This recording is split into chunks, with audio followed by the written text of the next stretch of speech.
Quick heads up, what you're about to watch is a lesson I normally only share inside my paid recovery program, but today I'm giving you full access.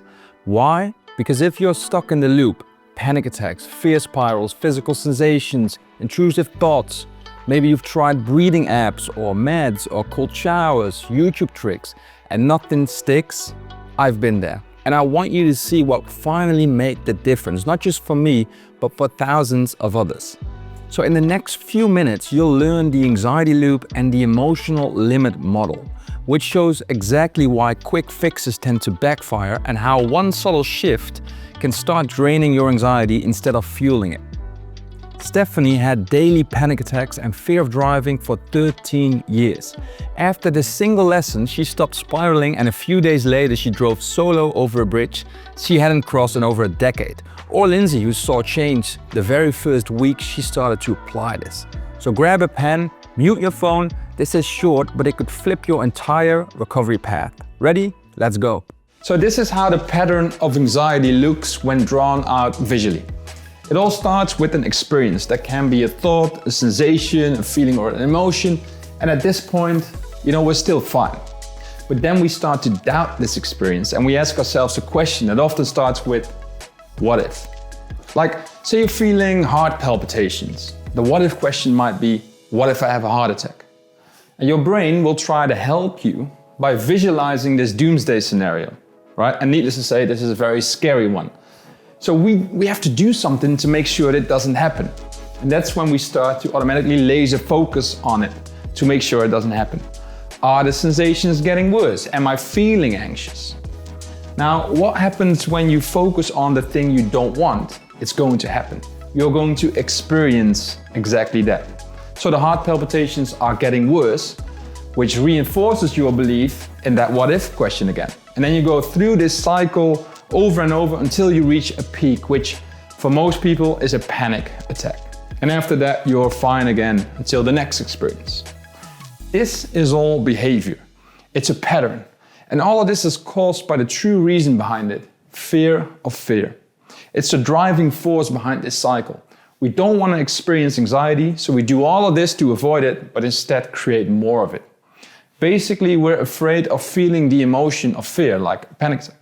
A lot of times, the thing we don't want to experience and thus do experience is anxiety itself. We ask ourselves, what if I get a panic attack when I can't leave? And we visualize this, and then we start focusing on it to make sure we're calm, right? And not feeling any panic. And because we're afraid of it, we create fear and actually start to experience panic, right? That's a cycle. And we do all of this because we desperately don't want to experience anxiety because we believe we can't handle it. In short, what we do to maintain the problem is we engage in a fantasy here between the what if and the doomsday scenario, and we resist whatever we don't want to feel, often anxiety itself, here. There's resistance there. And by the way, do you see why things like distraction, meditation, or breathing exercise don't help you to overcome this? Because they work, right? And they make you relax for a moment, so you leave the cycle for a second. But the fear of fear is still there, right? So eventually you're going to focus again on what you don't want. You're going to check in again. Basically, you're voluntarily going back into the cycle, right? Am I really feeling calm? Or is anxiety really gone? Right? And then you're back in the cycle and you're just going to experience more of that. And the way to escape this cycle is to break down the fantasy and accept instead of resist, right? Accept the unpleasant feelings. It all starts by breaking down the fear of fear. I want to ask you to try during your next moment of anxiety to remember this cycle and recognize where in the cycle you are, and notice that you apply fantasy or resistance. So now we know that resisting anxiety only makes it worse. Can we try accepting it? By the way, I'm not talking about accepting your current state or problem as something you have to live with forever.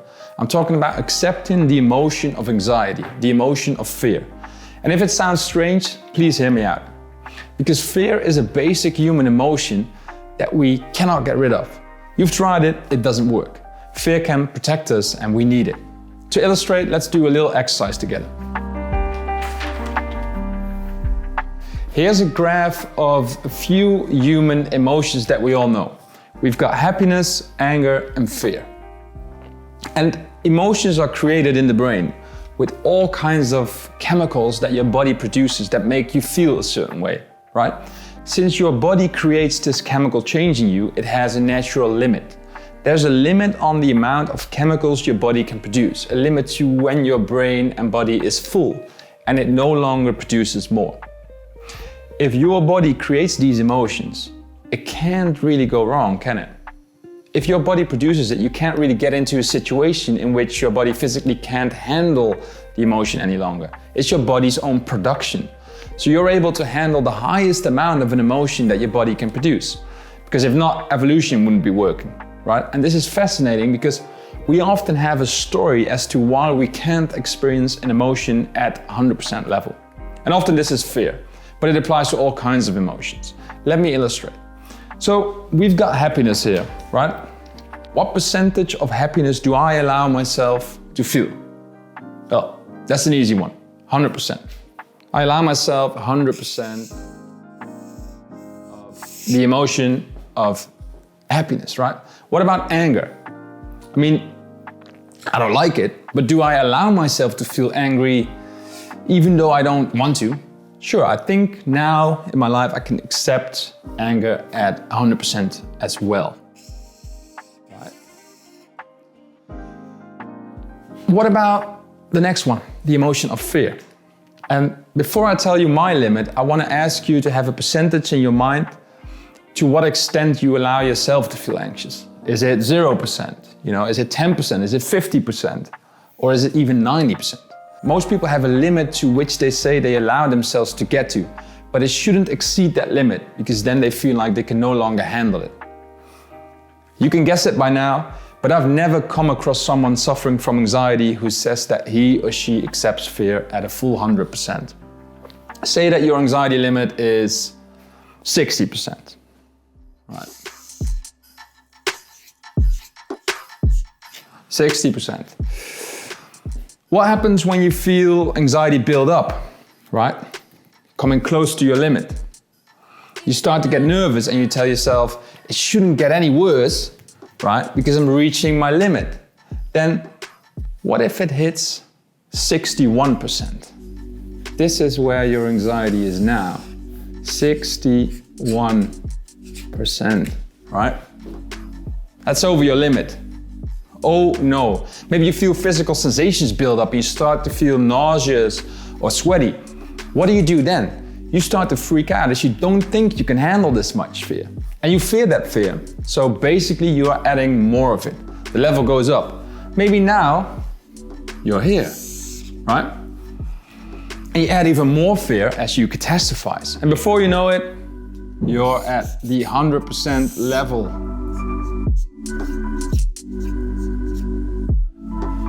So the whole idea behind putting a limit on your emotion is to make sure you don't get anxious. Do you accomplish that by doing so? No, the opposite is actually done, right?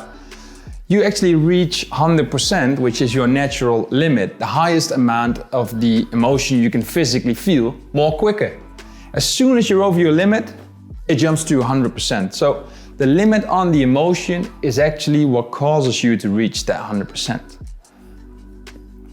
The same applies to anger or sadness, by the way, because everyone knows those people who hold in their anger or sadness and every now and then they burst out in tears or in an anger outburst when they go over their limit, right? So it's pointless to have a limit on the emotion of fear.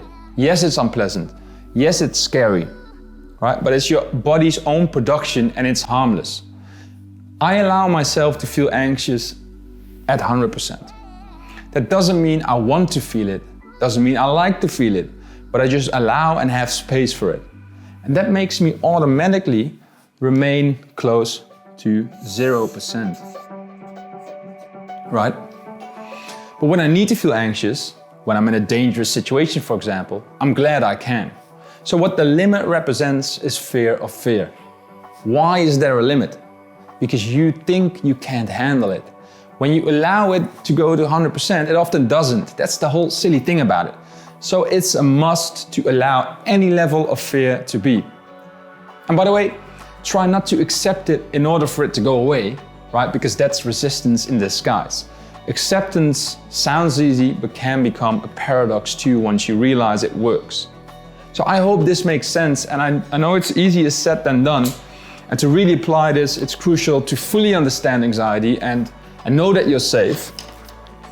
Can you also see now, by the way, that a lot of these things that you've tried actually belong in the anxiety loop, right? And support this artificial limit that you have on feeling the emotion of fear, like when you use breathing exercises, meditation or distraction or supplements even. They're all used to get relief from the emotion of anxiety. You feel like you don't want to, you don't allow it, or you can't handle it, so you try to drown it out. That's the fear of fear. And it's completely normal to do this, and there's nothing wrong with you. And obviously I'm not trying to attack you. The behavior you have is natural, but unfortunately, it's a paradox. What stood out to you in this lesson? If you're like most people who watch this, something probably clicked. Maybe you finally understand why nothing else worked. Maybe for the first time in a long time you feel a bit of hope. That this cycle can actually be broken and that you can recover fully from anxiety too. If that's you, I want you to know what you just watched is just one part of a complete process. Over the last few years, I've created a mentorship program called The Answer to Anxiety, where myself and my coaches guide you through the steps to full lasting recovery, not anxiety management. It combines clear teachings, practical tools, and ongoing support to help you build momentum and stay on track even when setbacks show up. You don't have to take my word for it. Take Liv, for example. She was dealing with panic and health anxiety. She was bedridden, overwhelmed by daily panic attacks. And after watching one of my free masterclasses, she said, within 24 hours, I was out of bed. Within 48 hours, I was sitting outside. And a few days later, I was driving.